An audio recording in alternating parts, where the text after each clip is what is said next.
है अगर गुरुवर का सानिध्य पाना तो विद्यासागर.गुरु पर जरूर आना। ओम नमः शुद्धेभ्यः, ओम नमः शुद्धेभ्यः, ओम नमः शुद्धेभ्यः। अहिंसा परमो धर्म की आचार्य गुरुवर श्री कुंद कुंद भगवान की, आचार्य गुरुवर श्री ज्ञान सागर मुनि महाराज की,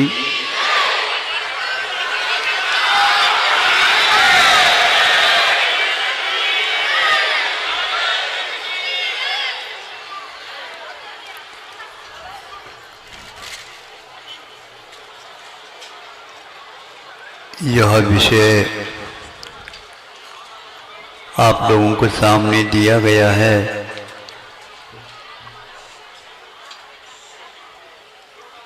ये भारतवर्ष है और भी ऐसे वर्ष हैं, उनमें अपना अलग अस्तित्व रखता है।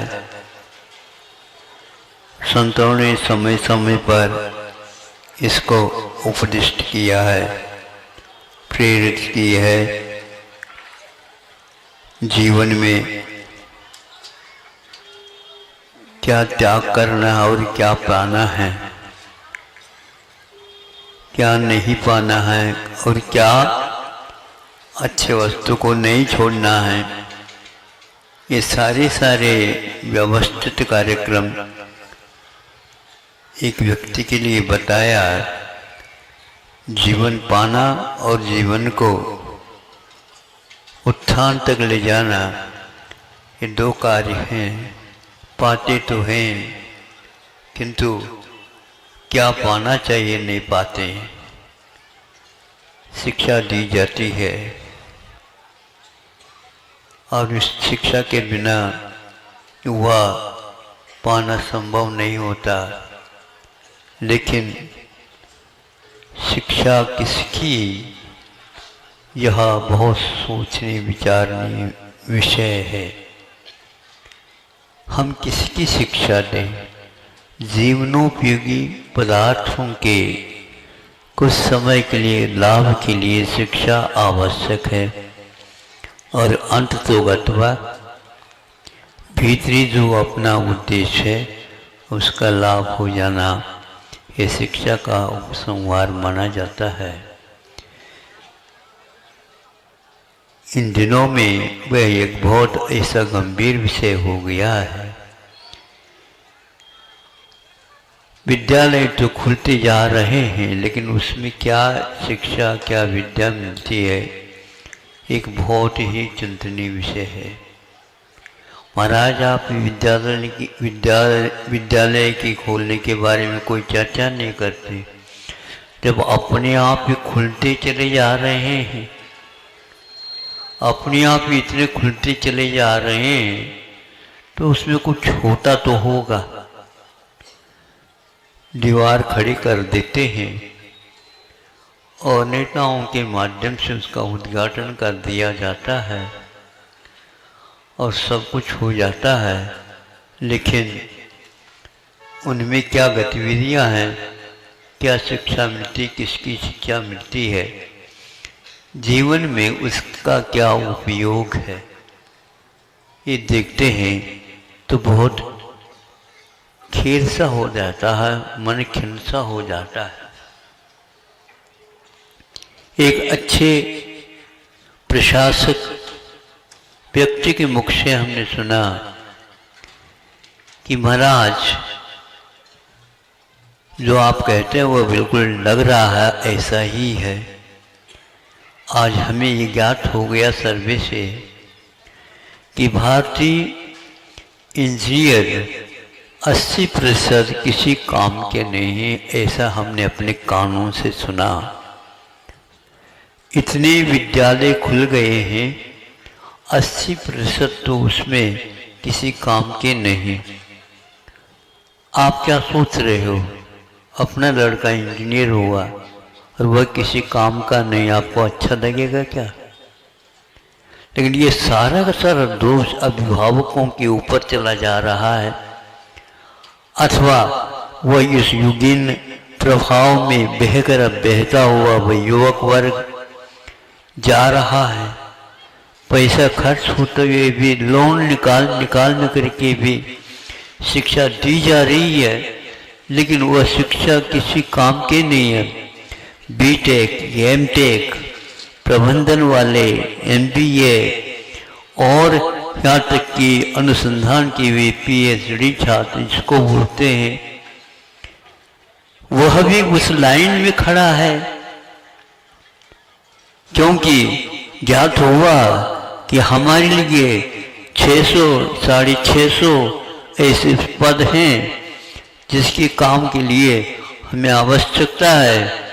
आवेदन मिल जाते हैं, 620, 650 पद हैं और उसके लिए हजारों की संख्या में यह स्नातक, स्नातकोत्तर और अनुसंधान केवल पीएचडी भी खड़े हैं केवल 4000, 5000 के लिए। आप सोचिए, आप अपने बच्चे का मूल्य आज 1 महीने में 5000 रह गया है। वह मांग रहा है किसी भी प्रकार से मिल जाए। वह ऐसा समझ चुका है कि मैं अपने जीवन में नौकरी के बिना कोई रह ही नहीं सकता। यह शिक्षा की नीति को अवश्य सुधारिए, अन्यथा आप कितनी भी पंचवार्षिक योजना कराए, हम ये कर रहे हैं, वो कर रहे हैं, कोई किसी काम का नहीं। और वे जितने भी विद्यालय खड़े हैं, हम वहाँ से भोपाल से निकलते हुए आए थे राजमार्ग से, अनेकों ऐसे विद्यालय जो कि इंजीनियरिंग हैं, वो और अनेक प्रकार की विधा में काम करने वाले, वो सब बिकने के लिए तैयार हो गए हैं।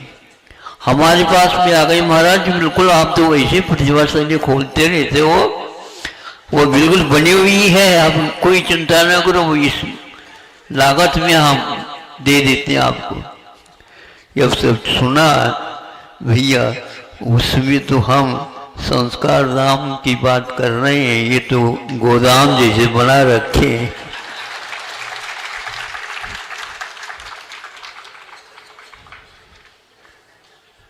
जिस नींव में पहले ये बीजाक्षर ये बोए गए हैं, उसमें तो हमें चौपट हो जाएगा।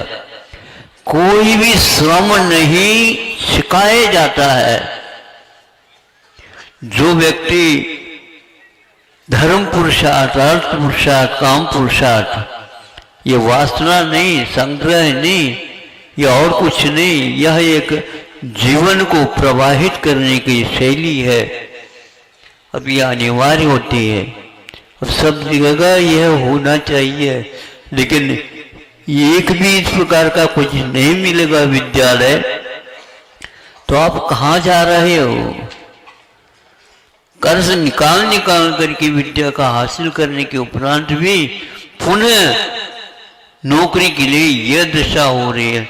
नौकरी करना यही एकमात्र उद्देश्य हो जाता है आज की शिक्षा का। ये सबसे ज्यादा अभिशाप सिद्ध हो रहा है। आप लोग अभिशाप सिद्ध करने के लिए ही मेहनत कर रहे हैं। कहाँ से आता है वो धन, ये आप लोगों को पता नहीं। कहाँ जा रहा है धन, ये आपको पता नहीं। आप कैसे अहिंसक सिद्ध होंगे, हमें कुछ पता नहीं लग रहा। फिर भी आप लोगों ने एक प्रकार से, जिसको एक पुस्तिका पढ़ी थी हमने, लगभग वह 17 वर्ष का या 80 वर्ष का होगा, संभव है। वह उस किताब के जो प्रस्तावक, प्रस्तावना लिखने वाले गांधी जी थे, उसमें उन्होंने यही लिखा, गांधी जी ने, देखो ये सारे युवा वर्ग अपना काम करेंगे, इनके लिए काम यदि नहीं मिलेगा, इस शिक्षा से उनको कोई भी उपयोग सिद्ध नहीं होने वाला है। ऐसी विद्या यदि आप दोगे, निश्चित रूप से वह लड़का भ्रमित हो जाएगा। अब यही हो रहा है। पीएचडी और जो शोध पूर्ण करता है, उस व्यक्ति को जीवन कहाँ तक पहुंचना चाहिए था, और वह उसका मूल्य केवल 4000 5000 मान रहा है, और उसी में वह अपने आप को कृतकृत्य मान रहा है कि हाँ मैं पढ़ा लिखा हूं, ये इसकी पहचान है। ऐसा नहीं था। तो श्रम क्या करना है, आश्रम क्या होते हैं, यह भारत की संस्कृति है। प्रत्येक व्यक्ति अपने जीवनोपयोगी पदार्थों का उत्पादक नहीं भी होता है, उस दिशा में उसको जानकारी अवश्य होना चाहिए। आप लोगों को अभी एक वक्ता ने बताया कि इतनी यांत्रिक युग आ गया, तो हस्तशिल्प और हाथ से जो करने वाले काम योग्य थे वो सब चौपट हो गए। वह बिल्कुल ऐसे लिखने से लिख रहे गांधी जी, एक कोई भी पावर रूम खुलता है तो एक इधर रोजगार जो रोज अपने रोजी रोटी से मुक्त हो जाता है। आप 1000 यदि यंत्र चलाएंगे तो 1000 व्यक्तियों को बेरोजगार आपने कर दिया। आपने धंधा दिया नहीं, आपने रास्ता दिखाए नहीं, और उसके जिस रास्ते पर वो चल रहा था उसको बंद करवा दिया। अब वह क्या करेगा, भीख मांगेगा? वो कभी नहीं मांगेगा। चारों तरफ से हाथ पैर वो चलाता है, उसके निर्वाह के लिए अब कौन सा साधन रहा है? इसीलिए गांधी जी का कहना था कि वह विदेशी वस्त्र को बंद करो, नहीं तो निश्चित रूप से आपके लिए कुछ ही दिन के उपरांत ऐसी स्थिति आएगी, किसी काम के आप नहीं रहेंगे। आपकी शिक्षा भी 80% वो कह रहा था, बाद में उन्होंने कहा मर महाराज 90 तक पहुंच गया है। आप समझते हैं, माता पिता समझते हैं हमारा बच्चा पढ़ा लिखा है, इन किसी काम का नहीं है, वो काम ही नहीं कर सकते। काम करना ये शिक्षा का फल ही नहीं, ऐसी धारणा रखी आप लोगों ने, और माता पिताओं का यह इसमें विशेष रूप से योगदान रहा। हम तो ये कहते हैं आप अभिभावक हैं, लेकिन भावुक बहुत है, समझ नहीं पा रहे आप। अर्थ पुरुषार्थ गृहस्थ के लिए एक अनिवार्य पुरुषार्थ है, और उसके साथ साथ काम पुरुषार्थ भी है प्रवाहित करने के लिए, संतान सत्संतान की प्राप्ति के लिए। विवाह इत्यादि के संस्कारों के माध्यम से इस शिक्षा का उपसंहार और प्रारंभिकरण दोनों हुआ करते हैं। आज यह सब चौपट होता जा रहा है, फिर भी कुछ ऐसे बीज रहते हैं जो युग के तूफानों में भी जीवित रह करके वह पानी जब गिर जाता है तो अपना परिचय देना प्रारंभ कर देते हैं। यूं समय ही सही कि किसान यदि बीज बोता है 3-4 महीने नहीं लगेंगे, अपने आप ही हरा भरा हो जाएगा। आप लोग अपने विद्यार्थियों को, अपने युवकों को, युवतियों को श्रम सिखाइए, धर्म अर्थ काम पुरुषार्थ सिखाइए, मोक्ष पुरुषार्थ निश्चित होगा, ये पृथ्वी कोई संदेह ही नहीं है। इसलिए यह जो आज नेताओं ने समझा शिक्षा के क्षेत्र में और चिकित्सा के क्षेत्र में, इन दोनों दशाएं बहुत खराब हो गई हैं। इसको आप लोगों को बहुत अच्छे ढंग से तैयार करने होंगे। राष्ट्र अपने आप ही विश्व में प्रसिद्ध था, है, रहेगा। राख यदि है, राख को थोड़े से ऊपर से हटाना होगा, फूंकना होगा।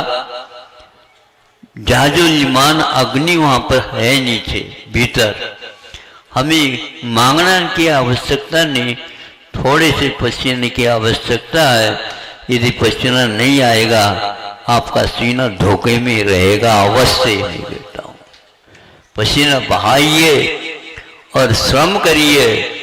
श्रम में ही एकमात्र रास्ता है। जो श्रम करता है रास्ता तैयार हो जाता है। पहले चलने वाले थे, प्रयोग करने वाले थे, अपने आप रास्ता पगडंडी बनती गई है और आज गायब है। हाईवे हो गए हैं और उसमें से सड़क में से निकाल तो देते हैं आप लोग, गाड़ियों को निकाल सकते हैं, आप नहीं निकाल सकते। आपके लिए रोड नहीं है, वो कार है, वाहनों के लिए है। आप तो उसमें बैठे रहो, आपको कुछ श्रम करना ही नहीं। आना जाना इसके लिए नहीं है, यह आने जाने का मार्ग जो बनाया जाता है कुछ उत्पादन के लिए बनाया जाता है। आज उत्पादन क्या है? कुछ नहीं है। पैसे के द्वारा आप जीना चाहते हैं, पैसा क्या है इसका अर्थ ही आपको ज्ञात नहीं है। अभी कई व्यक्तियों को पूछा, कुछ भी नहीं है। एक बार से एक जो विद्यार्थी उसको पूछा कि आपका मुख्य विषय क्या है? बैंकिंग है। पैसा है, अर्थशास्त्र का ज्ञान होना चाहिए। और एक छोटी सी किताब मिली मुझे, लेकिन भारत की वह समीक्षक के लिए, समीक्षा करने के लिए विश्व के सभी राष्ट्रों में भारत का भी महत्व बहुत है, वो उससे उनको ज्ञात हो जाता। कौटिल्य का अर्थ विचार मिला, छोटी सी लगी, संस्कृत निष्ठ है, किंतु वह किताब को पढ़ते ही सब लोगों ने सोचा कि भारत के पास ऐसा भी है जो जहां किसी भी राष्ट्र में है ही नहीं वह वस्तु।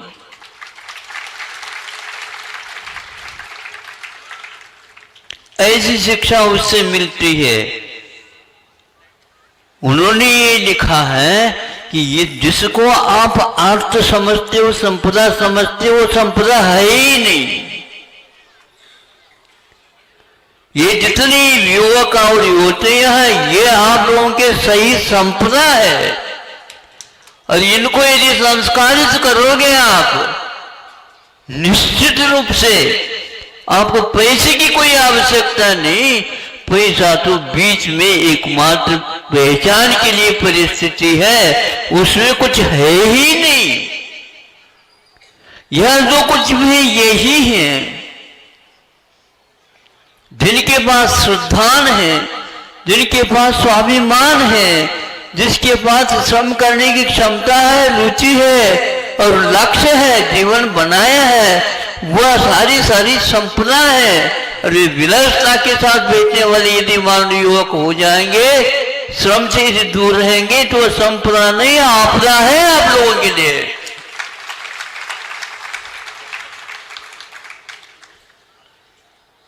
गुरुजी कहा करते थे, जब उस समय में हिंदी भी नहीं जानता था, कुछ भी नहीं जानता था, और वो मारवाड़ी भाषा में थोड़े से मिश्रित और उनकी हिंदी चलती थी, वह हमें समझ में आने लगी थी। उसी के माध्यम से जब सुना, एक बार की बात है, वो कुछ लोग आए थे चाचा, उस समय बताया कि देखो यहाँ पर रिवाज है, रिवाज को मैंने परंपरा है, ये प्रचलन है। क्या चलन है? लखपति, करोड़पति, अरबपति का भी क्यों न सेठ का लड़का संतान हो, उसको ये कहा जाता था, बेटा उस दुकान में आपको काम करना है।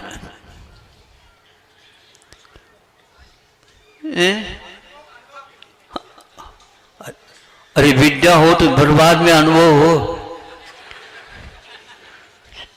कह दिया वह समझ सकते हो, ये तो सारे तो हमारा दुकान है, ऐसी दुकान तो कहीं भी नहीं है। हाँ, ये आपकी नहीं है, ये तुम्हारे बाप की है। ये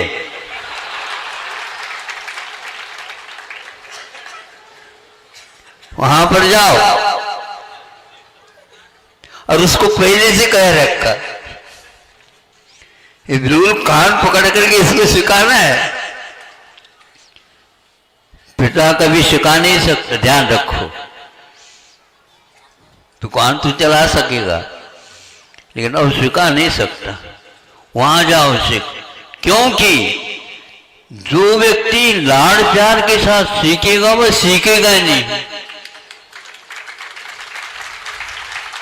और आप लोग अभिभावक, हमारा लड़का और कोई काम ना करे बस, हाँ खूब खान पीन सब कुछ है लेकिन वह काम नहीं करे तो किसी काम का नहीं रहेगा। बिठाओ। 3 दिन के लिए कंवर साहब राजा माना जाता था, शादी होती थी। आज 3 घंटे भी नहीं होता।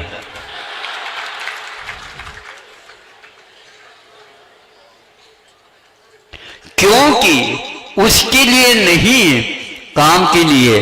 इसलिए कंवर साहब यदि मान लो ससुराल में आकर के बैठ जाए, 1-2 दिन आरती उतरेगी और कह देंगे अब हम काम के लिए जा रहे हैं और आपका ही घर है, बैठ जाओ। बैठ कर क्या करेगा? बातचीत से नहीं किसी के। अब बातचीत करते बैठे तो कब तक करते रहेंगे? पुरुषार्थ क्या होगा? या तो आप भी साथ चलो, नहीं है तो आप किसी भी प्रकार से इस घर के सदस्य तो है ही नहीं, और एक सदस्यता उसको लेकर के और गए आप। जाओ, उनसे कोई भी संबंध आपका ठीक नहीं है, क्योंकि न नाते हैं, न रिश्ते हैं, न सूर है, न सूतक है। ससुराल में आने के उपरांत भी ससुर साहब के या कुछ हो गया, उनको कुछ होने वाला नहीं, क्योंकि आगे कुटुंब के परिवार के वो सदस्य ही नहीं। इन सब को संबंध को समझ लो। अपने संतान को आप ऐसे प्रशिक्षित करिए जिसके द्वारा वह स्वाश्रित हो सके। पराश्रित कर दोगे उसकी जिंदगी बिगड़ जाएगी और उसमें कारण आप ही होंगे। समय ज्यादा हो रहा है, क्योंकि आज प्रतिदिन की भांति धूप न आकर के आपकी परीक्षा ले ली। आपने कितनी तैयारी की देखेंगे। पूरे मौसम का प्रभाव पड़ा और इस कोने में थोड़े से लोग इकट्ठित हो गए थे, व्यवस्था कर रहे थे। कहना पड़ा कि भैया मौसम भी कोई वस्तु, वही वस्तु है, बाकी सब आप है क्या नहीं पता नहीं। और हमने कहा था कि मौसम के अनुसार सब काम हो जाएगा।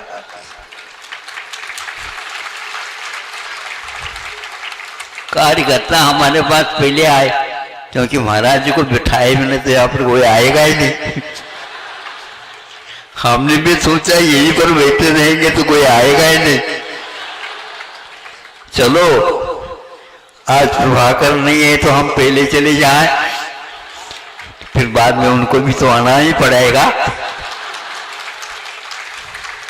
क्योंकि आज राष्ट्रीय स्तर पर आप लोग जो एकत्रित हुए हैं, एक बहुत ही क्रांतिकारी करने योग्य कार्य था। पहले करना चाहिए था लेकिन नहीं हो पाया। अति के बिना ईटी नहीं होती और ईटी के बिना पुनः अठ नहीं आता। यह मूक माटी की वाक्य है। अति हो गई है, मैं इसको समझू ईटी है। इंडिया का ईटी हो जाना ही भारत का अठ है।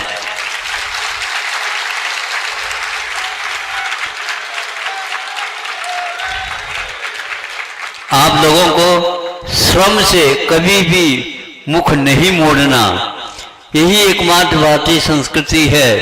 अर्थ पुरुषार्थ और काम पुरुषार्थ और धर्म पुरुषार्थ के साथ चलेंगे, ये आपको दुर्गतियों से बचाएगा और यही एकमात्र स्वर्ग का रास्ता है। स्वर्ग का रास्ता कोई ठिकाना नहीं है, स्टेशन है बीच में रुकने का, और आप तो मोक्ष मार्गी हैं, स्वर्ग के मार्गी नहीं है। लेकिन स्वर्ग बीच में आता है और आप लोगों के लिए विश्राम कुछ समय के लिए, तो आज विलासता की जो बात है वो सब समाप्त कर दो। भारत में विलासता नहीं, भारत में केवल 4 पुरुषार्थ होते हैं और आपको 3 पुरुषार्थ में पास होना अनिवार्य है, तो वहाँ अंतिम पुरुषार्थ आपके पास है, बाहर से नहीं आने वाला। थोड़े में हमने आपके सामने जो आप कार्य करने जा रहे हैं, एक व्यक्ति को यदि आप हथकरघा दे देते हैं, यह एक परिवार जीवन पर्यंत के लिए अपना निर्वाह कर देगा, इन्हें निर्माण कर लेगा और भारत की पुनः अतीत की भारत को यहाँ पर ला करके रखेगा। आपको कुछ भी नहीं करना है, राष्ट्रवादी बनना है। प्रतिपक्षी और पक्षी मत बनो, पक्षी बनो आप, राष्ट्र के पक्षी। दोनों पंखों से उड़ा करो। एक पंख का यदि विश्राम दोगे तो आप उड़ नहीं पाओगे। एक पैर से चल सकते हो, एक हाथ से दिख सकते हो, एक आंख से देख सकते हो, किंतु एक पंख से क्या कर सकते हो बताओ? नहीं है ना? दोनों पंख चलाओ, बैठो नहीं। और जब दोनों पंख चलाओगे तो आप ऊपर उड़ जाओगे, पेट्रोल की कोई आवश्यकता नहीं होगी। ध्यान रखो, एक विमान से भी ज्यादा शक्ति एक मक्खी के पंखों में रहती है, ऐसे किसी ने कहा है। आप तो मनुष्य हो, आपके पास सब कुछ है, लेकिन आप उसको उपयोग में लाना नहीं चाह रहे हैं, क्योंकि आपकी भी मजबूरी है कि आपको उस प्रकार की शिक्षा दी नहीं गई है। सभी लोगों से हमारा ये कहना है, बच्चों को उपयोगी शिक्षा आप दियो। वही शिक्षालय या विद्यालय हैं। ये जो खड़े हैं सीमेंट के कुछ बिल्डिंग्स हैं जो कि गर्मी भी फेंकते हैं और सर्दी भी फेंकते हैं और वर्षा को गायब कर देते हैं। हाँ, वर्षा में काई टपके, सीमेंट टपकेगी नहीं तो उसी में से टपक जाएगा, वह कुछ भी नहीं है। इसीलिए कि आपको भारतीय इतिहास पढ़ना चाहिए। वहां मुझे बहुत पुस्तिका बहुत अच्छी लगी और उसको पढ़ करके ही विदेशों ने कहा है कि भारत के पास ये लेखक था और किसी देश में नहीं था। और छोटी सी किताब है, उसमें अर्थ क्या चीज है बताया, उसको पढ़नी है, आप लोग पढ़ लीजिए। 3-4 किताब इस प्रकार की मिली थी, गांधी जी की भी थी, वो भी आपके सामने कहा। एक व्यक्ति को उन्होंने अपने पावरफुल को बढ़ावा दे दिया तो हजारे तैयार हो गए। समझ लो 1000 व्यक्तियों को जीवन की कुंजी को ही अपनी समाप्त कर दी। इसीलिए हथकरघा का अर्थ यह है कि गांधी जी कहते थे हमें अपने घर की ओर आने का सौभाग्य मिलेगा। आपके पास अहिंसक यदि तत्व है, इसी के माध्यम से मिल सकता है।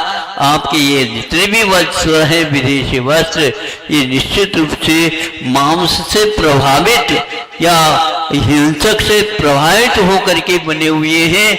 और हथकरघा का जो मिलेगा वह अहिंसक वस्त्र होगा, तभी तो आपका 16 टिकेगा, नहीं तो 17 बातें हो जाएंगे।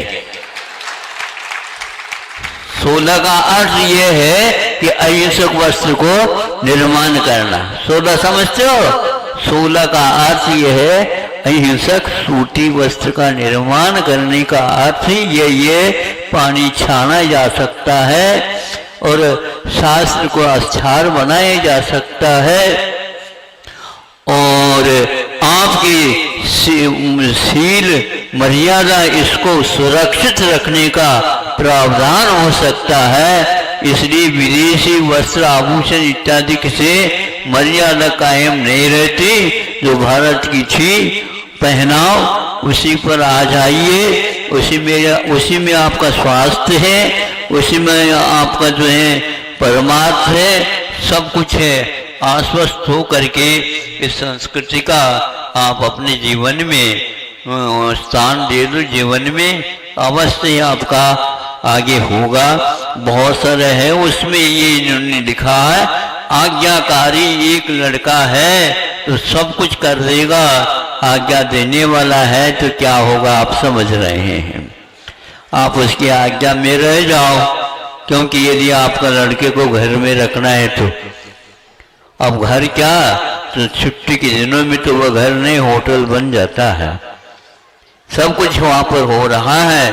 इसलिए आप वर्तमान की जो सामग्री है वो किसी काम की है ही नहीं।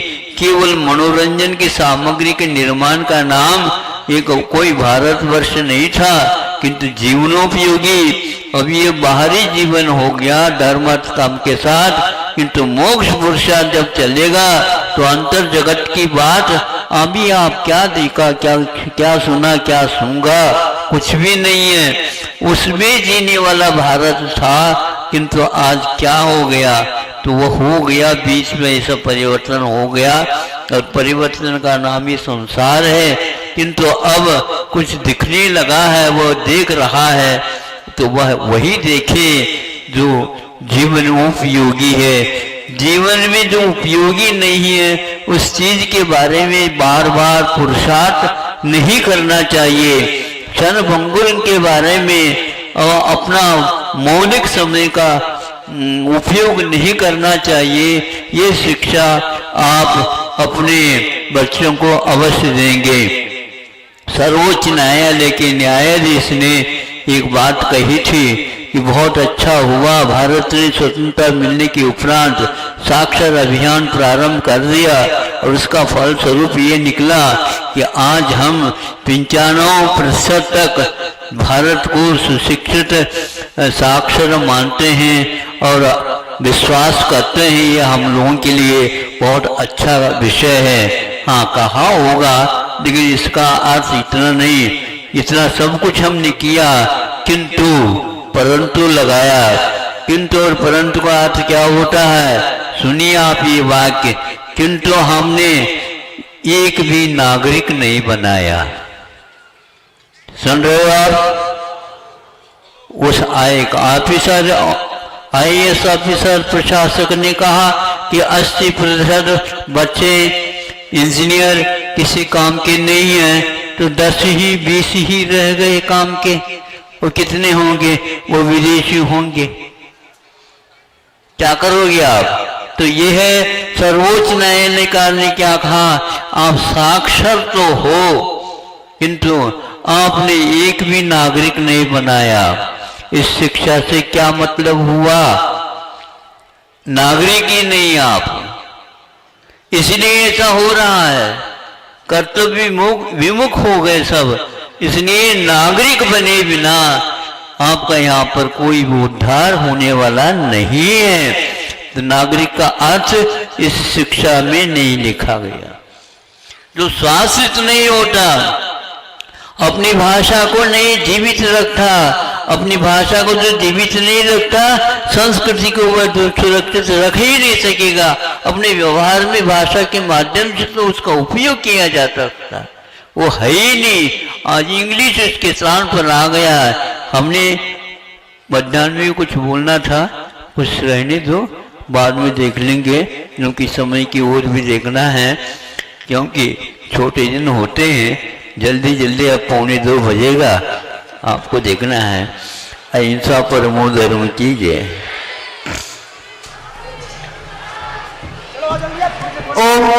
सभी